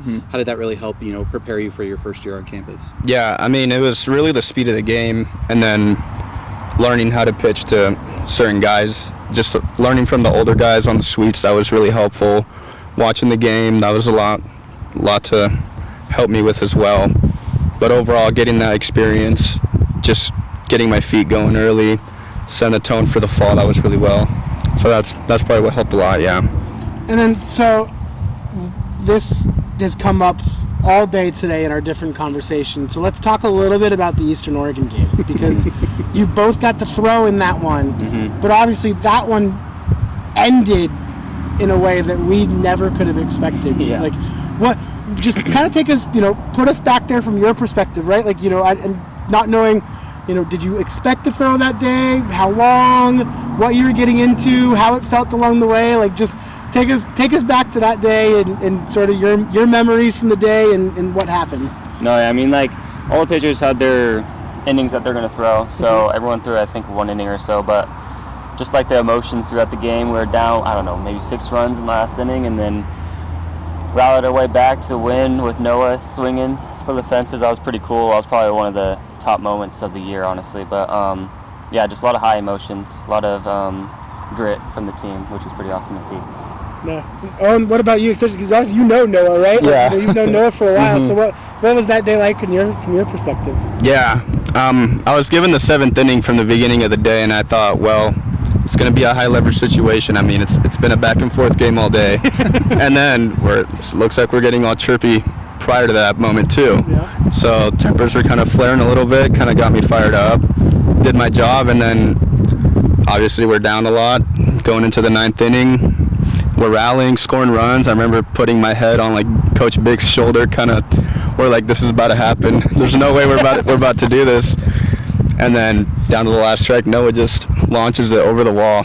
Crazy moment. I mean, absolute pandemonium. Have either of you been a part of any sort of game like that in your careers up to this point? Because we have yet to come across an example of someone today that has. No, not even remotely close. I mean, maybe the Laverne game, but that was a tie. So that was still a fun game, but like that, no. Definitely not in college. I mean, obviously we had a couple walk-off bombs, which was pretty cool, but like in high school we had something similar to that. It was like a district championship, and teammate walked it off, which was pretty cool, but nothing compared to the Eastern Oregon game. That was just insane. Never have 40 combined runs in a 9-inning game? No, that's crazy. We felt the same way. I've made the joke that I think that night broke Cody for at least a minute or two. Yeah. So, we had a ton of fun with it. I mean, we had a game in high school. I went 15 innings one time. We had to roll it over to the next day, but other than that, nothing like that really. What inning did you pause it in? Do you remember? The 14th inning. So we came back at 7 p.m., played 1 inning, and it was done. Yeah. That's got to be rough. Yeah, that was brutal. That was really brutal, actually. The administrative side to me of talking about having to plan that and bring everyone back for the next day and staffing and everything else, and then playing an inning and being done, had just been like, okay. Yep, exactly. That happens. No, yeah, exactly. So for you guys then, we sort of mentioned already that, Owen, you're going to be playing for the hometown suites this summer. Second time now that you're going to be doing that. Ryder, we talked off air, but I'll let you kind of get to it. Just what plans for the summer, things that you have planned to work on or you want to get better at, get stronger. Like where are you going? What are your summer plans? This summer I'm playing for the Fish Sticks up in Seattle. We played against them last summer, and I thought it was just a super cool environment to play against, like sold out crowd, a lot of fan interactions and stuff. So I just want to be a part of that. And for the summer, I just want to like stay more consistent. Like obviously get stronger and bigger. That's like the main goal. But like confidence and mindset is like a really big part of my game. Yeah. So like staying consistent with that is just something I want to work on and keep going for the years ahead. Owen, what about you? Yeah, goals for me are pretty similar. Be consistent, but it's everything outside of the game too, which it's going to help correlate to the game. Be consistent with the things I do in my life, just as, trying to be a better person, hang out with my family, get stronger as well, be consistent in the weight room, and improve my body, get into better shape for next year, kind of just flip the switch in general, and then consistent on the mound as well. Make the most out of my opportunities, be consistent with those opportunities, and just earn more from there. We learned the first guest, Moko, he's going back to Yakima, and then I believe he said Torrin Eggy was also going. So what we asked them, but I want your opinion, like what's it like kind of seeing teammates on the other team in summer ball? I don't know if you had that experience last year. I can't remember if there was any Whitman guys, but what is that going to be like? I mean, we do play Yakima the first series on the road, so like you're going to be in one dugout, they're going to be in the other. Is that just a little like, is that different? Like what's the mindset there? Because obviously you're going to come back in the fall and be teammates, but you're going to be enemies on the field that weekend. No, we've already been bantering about it back and forth since like I think fall when the topic came up about summer ball. So we've been kind of smack talking each other, but I think we'll get them this year again. So we'll get that belt. I will say, well, no pressure. Moko's already said the belt's going back to Yakima. Yeah, I had the same reaction. No. Proudly sitting in the downtown store still for everyone to see. So. No, we're going to bring it back. We're going to go back to back with that belt. That's what I like. No doubt. That's music to Cody's ears. As we sitting here with Ryder and Owen, and so as we sort of put a bow on the 2026 season and heading into 2027, what are sort of your expectations? Guys that maybe you're excited to see what they do this summer heading into next year. What are plans, goals, expectations, things you're looking forward to see when you get back onto campus in the fall and then into next spring? For me, well, we're a pretty young team, I feel like. I mean, we got pretty big freshman class. Sophomore class is really good, same with junior class. I mean, I don't really know much about the incoming freshmen, so we have to wait to see when they get on campus. But, I think we're going to be really good next year. Just, as long as we click everything together in the beginning of the year, get off to a hot start, and just keep it going from there. If we had this start for next year, how we had, the end of the half this year, I think we'll be in a pretty good spot for next year, and I'm pretty excited for it. Absolutely. Yeah, I agree. I think Kengo was telling us before that we had probably one of the younger rosters in the conference, which is good to see for the future. I'm really excited to see every guy come back next fall better than ever, honestly. It's going to be very exciting. I mean, we're going to have a good couple years here soon. I think the goal for us is win the Northwest Conference, obviously. We've got to make the tournament first. It's one step at a time, but obviously that's our goal, and it all starts in the fall. But like Ryder said, ending the spring off in a good way was good momentum going into next season, so that's really good. Well, we're going to spend our time telling the offense to score a little bit earlier. Oh, yeah. But other than that, we're totally in agreement and looking forward next year for sure. So anything, plugs or things you want to say, any shout-outs or anything we need to give before we let you guys go for the day? Chris Nobrega wanted me to shout him out, so here you go, Chris. I don't know what to say, but there you go. So. Yeah, shout out Chris Nobrega. Yeah, there you go. Shout out Chris Nobrega. Guys, appreciate you swinging by today. We'll be back here on the Diamond Report. My name is Sarah Marshall. I'm a senior politics and environmental studies major, and I work with the Career and Community Engagement Center as the student leader for community partnerships. It has provided me with a lot of opportunities to work collaboratively with a diverse range of people. So as I look to my post-grad plans, I'm thinking a lot about nonprofit work and community building, community organizing, and I don't think that any of that would have been the direction I would have chosen without having this hands-on experience. All right, welcome back to the Diamond Report, where we've got Kengo coming out to join us here, our last guest of the day, of the season on the Diamond Report. Kengo, we saved the best for last, and I sure hope so. happy to have you out here. How are we doing today? I'm good, how are you? Doing great. So we've kind of been all over the board today, and we'll get to a whole bunch of different things, but first, you have a perspective. You've been here now for 4 years. You've graduated. You're going to be graduating. You've played your 4 years though. So has it all sort of sunk in yet? Are you still kind of in the middle of it? Where are you at just in terms of your experience of everything heading towards graduation? I mean, I think it's sunk in, but for me it was I gave it everything I've had. I've emptied a tank on the field to my teammates, for my coaches, all out here. So it's I'm walking away with a smile on my face. So I'm just grateful, for the experiences for the 4 years. So. Absolutely. And so, you obviously, you found yourself this season in a situation where, you got called on early and often over the course of the year. You really had an opportunity. We're healthy this year, had a chance to really spend the season going. Just talk back to us a little bit. Just how did the senior year go? What were your goals heading in? Did things kind of go the way that you expected? We're record aside, right? We're just more interested in the journey rather than the outcomes, I think, as far as that goes. Yeah, for me, it was I didn't really have any. I had goals, obviously, but it wasn't expectations. I have to hit this. It was more of a day-to-day approach of I'm gonna do what I need to do every day and do the best what I can do every day to make myself better and to elevate the teammates around me and to make this team better. And it was just a day-by-day approach. It wasn't I didn't really have any ERA goals or strikeout goals or anything like that. It was just, I'm gonna do my best. It's last year baseball. I'm gonna do my best, and it's all there is. Yeah. Of like controlling it. So for you, obviously going out as a senior now, you walk officially at graduation, I believe, in a week or two.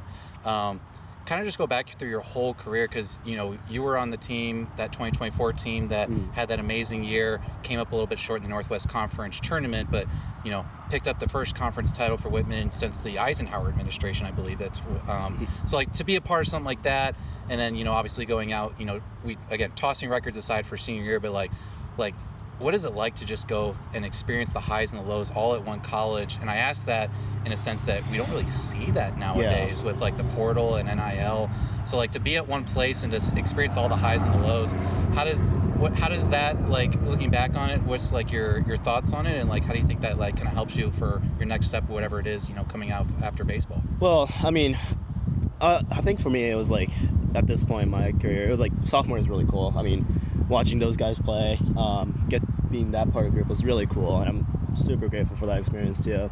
But this year, in that kind of ups and downs way, it was like kind of realizing that wins and losses will come, and they're just part of the game. But like what stays constant is just my own personal process of like, did I do my best for that day? Did I do what I can? Did I do what I needed to do? And then more than that, like investing in the people around me. And I think that's like the biggest thing I've learned is like, Julian just texted me today. It's his birthday, so shout out. Texted him, texted me back. And, Happy birthday! And those relationships do last a lifetime. Like I just texted Wyatt Adams today. Like he's about to go try out indie ball. Like that's awesome. Like, I mean, those are still guys, older guys, seniors who are on that 2024 team, and that relationship is still intact. But really, just like getting to focus on, what I can control on them. But at the same time, like wins and losses are out of my control. But how much I invest in my people around me, and how much relationship building I do with them, and how much like value I put in the time I spent with those guys, like what's gonna last after. Well, and so let's talk about that a little bit then, because what sticks out to me in particular from this season, funny enough, was actually a previous interview I did on the Diamond Report with Nate Petz, and I believe he said that you called him a gritty Hawaiian in terms of the way that you play. And maybe I've got that one wrong, but I'm pretty sure that he said that Petz plays like a gritty Hawaiian. He said that you had called him that. So, you spend obviously a lot of time with all the guys, but I think especially from your perspective, given some of the other things that you've dealt with in terms of just injury and getting right, like you kind of got to take on sort of I'm the glue guy, I'm the morale guy, I'm the, like that sort of role within stuff. So especially as a senior, did you feel that responsibility? Was that something that kind of came natural to you, or was it something that you kind of had to grow into a little bit? I don't think it was necessarily going into it, but it was just more like my personal experiences. Like, I know it sucks to be injured. Like, I know, like, missing a year and, like, holding a radar gun, like, sucks. And, like, I'd rather play baseball and be on the dugout. Like, I've missed, like, especially in my, like, class, like, I missed, like, Halen's walk-off home run against Fox my sophomore year. I missed Nathan's first career home run. Like, not being part of that, I think more than being injured was, like, my biggest, like, I don't want like guys to like feel that way. So it's just more like I understand like what it feels like, and me just trying to like, if guys do fall in like a similar hole, just trying to help them up, like pick them up. And it's not like this is something like I just did naturally. Like I learned from like guys like Jack Biggerton, like Beck McGuire. When I first got Tommy John, like those two guys were the first guys like send me a text and be like, hey, like I'm excited for you, like come back and play, and like you're gonna come back stronger and all that kind of stuff. So it's like what those guys have done for me, it's like me trying to give back, as a senior. Yeah, for sure. And then so being able to play your whole senior year, right? I mean, you got to throw in the first series on the year, you got to throw at the last series of the year. I mean, that's something you haven't had a chance to do while you're here. So like, I mean, did you feel that in any meaningful way of just like, I was healthy and I got to throw all season? Like, yeah, no, definitely. I mean, again, it was like just emptying the tank, giving everything I had. Like you obviously can't do that when you're injured. It's like, but obviously I've had 2 arm surgeries. Like I know even with a 5th year, like I don't have that really in me anymore physically as like the season year. I was like, okay, this might be it. Like I feel it coming. So it was just like but sticking to my process of just like, rather than like, oh, I'm running out of time, it's just what can I do each day. And at the end I was like, I did what I could, I did my best, and it's all out there. So we've been asking everyone that comes on here, you know, what's like the standout memory from the 2026 season, whether it's on, off the field, or if you have one of each. I will say on the top, the Eastern Oregon game seems to be the leader in the clubhouse. And then a close runner-up was the off-the-field Mafia on the bus ride. So, but just wanted to give you an opportunity, like, what if anything stood out from just this last year memory-wise? No, I'll echo that EOU game. I mean, wow. Wow. That's the best way. Right. I mean, I came in on the 8th, and I was like, I've had career success against Eastern Oregon, even the limited sample and all that. But I was like, okay, let's hold them here. And I gave him the first ball of my college career, and I was like, oh. And I was like, and kind of just like watching, dugout deflate a little bit after like a hard-fought game. I was like, you know what, I could turn this around, like pick my guys up. And it's like, I think it's important to like respond, be at the top of the rail, and then Noah hit that home run. Like, good for him. Like, he deserves it. Like, he worked so hard, in the gym, on the field. Like, I'm so happy at that moment too. So, and then but then I think sweeping Willamette here, that kind of lit a fire under us. That was huge. That was a lot of fun. I think for me, off the field, I live in like the house with all the guys, right over there, and just like. Can I give an address? No, I'm just kidding. But we have a pretty big porch where like a lot of the guys can't hang out when it's like nice and warm outside. So it's like just hanging out there with like, whether it's the whole team there or it's like the guys I live with, like just hanging out on the porch and like chopping it up. I think that's probably my favorite memory. You hear that often where, it's those memories that a lot of people, it's like, just chilling out, like in a common space, hanging out. Like, obviously, the field creates so many memories, but just like those times away where you're just like talking about whatever, life and everything. I hear that quite a bit from our guys during the summer. It's like, stuff they did on a non-game day and stuff. So it's those are really ones that you just look back and go, remember those times? Like, those were good times. So that's cool that you're able to have those as well. Oh, I will say the Tri-City Dust Devils experience was super cool. Yeah. That was a lot of fun. Was that the preseason, or were you? That was like March 30th. Preseason for the Dust Devils. Sorry, yes, it was yes. Yeah. How did that game go? I don't know if there was an official score kept, but like, what was that experience like playing in a single A ballpark? I don't remember the official score, but no, I think they walked it off at the end. But it was a lot of fun. That's the way you guys played all year. I just assume you could play the Yankees tomorrow and assume it ended in a walk-off one way or the other. And Kango, the best part about that is that there was no score kept. In about 5 years, it'll be we walked off Tri-City Dust. I think they walked us off. They walked us off. But you get to switch that story. Because we joke about with Noah's home run. It's like it probably cleared the fence by 2 feet, but in about 5 years it'll be a 10-foot. Oh, yeah. And then 20 years it was a 450-foot probably bomb. hit that car right there. Yeah, by the time he's talking about his grandkids, he hit home plate at the sales, So. But I got to face their catcher. That was pretty cool. Having like getting to like talk to like the infield a little bit. I had a lot of fun. Like, I think that was like the most like fun or alive I felt, just like pitching there. It's like it's a pro guy, like going like head to head with him, and he popped out to short, and I was like, oh, that's pretty cool. Well, and you never know. You could be pitching to a guy that's going to be in the big leagues one day. That's true. We were at a game a couple years ago with them where we were like, oh yeah, that guy, first round pick, he's just getting here. He's on the Giants major league roster right now, and it's like what, 2-3 years ago. So Bryce Eldridge, we saw it summer of 24. Now on the big league roster for the Giants. So, but that's just a cool experience that like you get to face guys that are probably going to be in the big leagues sooner before, or like you never know. So that's an awesome experience you guys have to have. Talk a little bit for us too, Kango, just in terms of how did you end up? You're from the West Side, if I remember correctly, right? So how did you end up picking Whitman? Like, what went into that, and then too, especially what kept you a part of this program and wanting to still play and compete and going through TJ and coming back and everything else? Like, what was it about being here, being part of this program that kept you in it for the last 4 years? Yeah, so I think Whitman's really well known in the Seattle area, especially as a really good school. My high school counselor, her daughter went here. Like a lot of my coaches on the baseball side loved Whitman as a program, and on the school side, like the counselors loved it, all that kind of stuff. So Whitman's been on my radar for a really long time, and I knew I always wanted to play college baseball, but I was like, I kind of want to go far away from home a little bit. And you go to like those like Stanford showcases, and like I had like some interest here and there, but I tore my labrum my senior year, and that's when I got surgery coming in as a freshman there, and I was like, there's nothing like senior stats, like I don't have like senior metrics, and I'm already coming in as like, I didn't throw hard, like low weights, top down, and I was like, that's not good enough to like officially secure if they don't see me play. And I was like, shoot, like, and I remember like I was sitting on my couch and like I'm arm in a sling, and I'm just like have all these like, you know, like academic schools, and I was like, well, I haven't really thought about anything about baseball. Don't really know what I want to do. And then Coach BK called me. He was like, hey, we'd love to have you play for us. And I was like, yeah, I'd love to come. And I think as for surgeries, like, I loved it here. Like, I truly do love being here, of just being surrounded by guys, being surrounded by people. The coaching staff are awesome.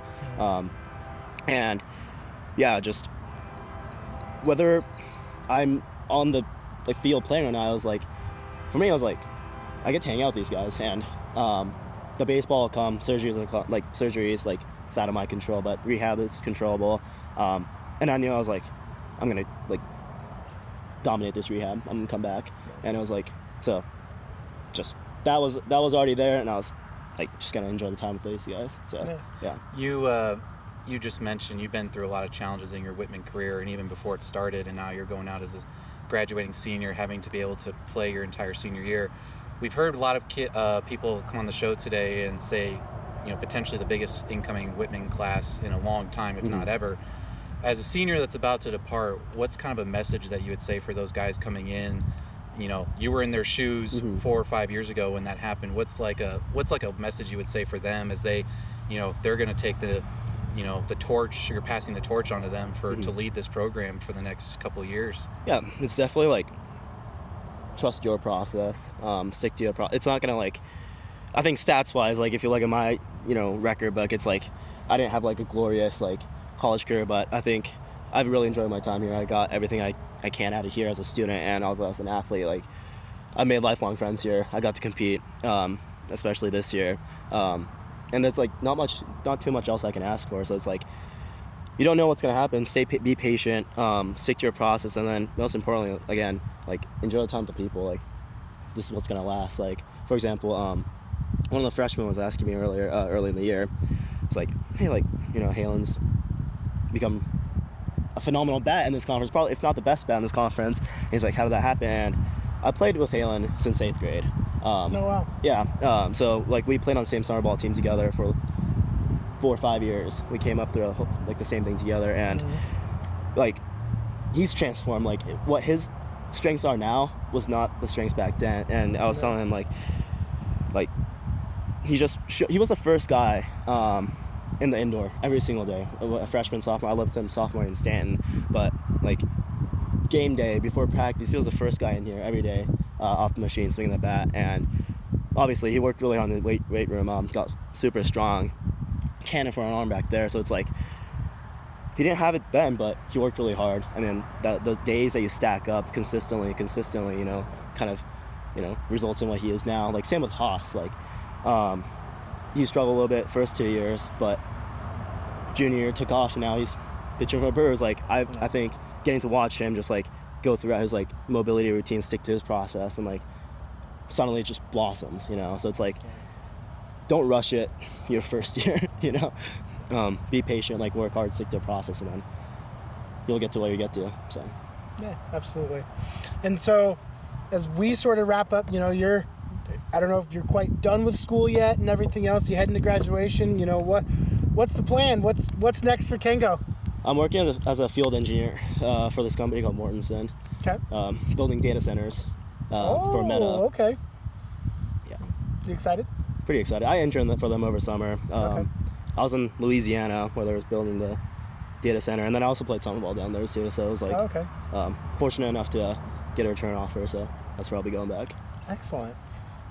Awesome. Well, congrats and best of luck down in the future there. So it's a pretty cool opportunity. Thanks so much. As we wrap up too, any shout outs or anybody else or anything else you want to add here before we wrap up for you? No, like thank you so much for like, again, 4 years.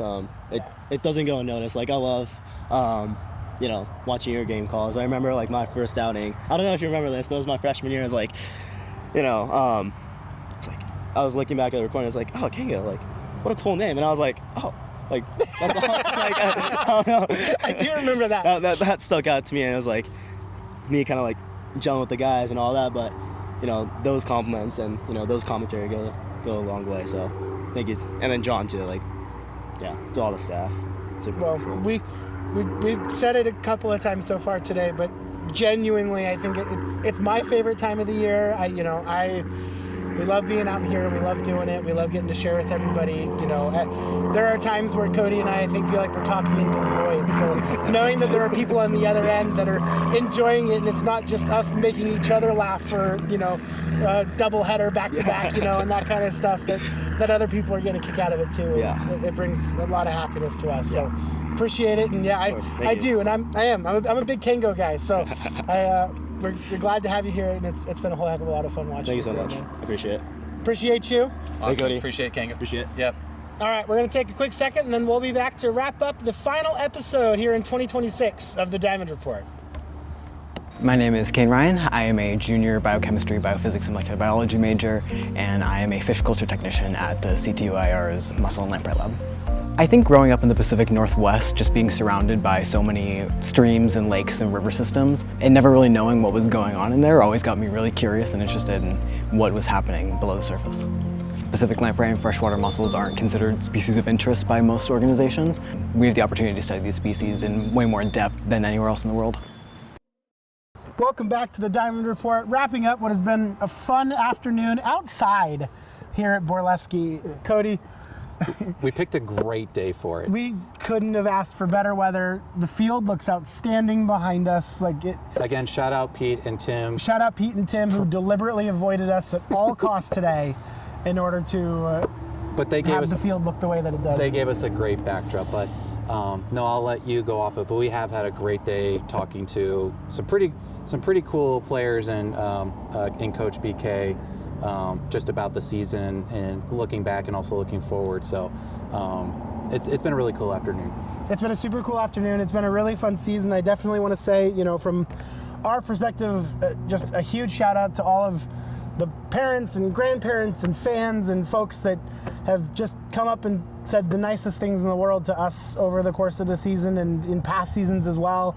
I think we're very, very fortunate and very lucky to just play a small role in all of this that kind of gets to roll and work, and we have our fun with it too. Again, I've said it a couple times that there are days and moments where it feels like we're just talking into the void and trying to find ways to mentally get through some of the challenging parts of the season. And so to know that there are folks back home and all over the country and outside of the country with some of our friends from Canada and elsewhere, that there are people out there that are listening, that are enjoying what we're doing, and that's always been the goal from us all along, is just feel like that we're doing our best to represent Whitman baseball and Whitman athletics and just the hard work that all of the players put in day out. And so I think we got a good demonstration of that today.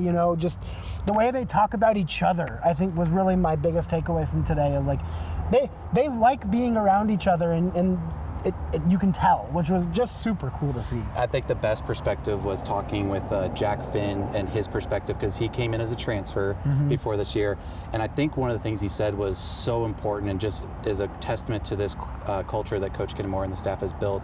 He's like, you're leaving one locker room and you're going to another one, but you're not bringing that locker room to this one. Yep. You are going into a new one, and you're hoping to be accepted, because he said you're a guest. Yep. Transferring in, and he said, and they made you feel at home and welcoming, and I think that was a huge thing to hear. We were kind of joking in between segments, like the way they came out here and just lounged and we're just talking like buddy, and it's like you can see they really do enjoy hanging around and being, and they said it too, being around the guys, whether it was on the field or off the field. It was just a cool mix of guys. We had first years, we had seniors that have been here since the 2021 campaign in some instances. So and then obviously got to have a great conversation with Coach Kitamura about it too. So really great day.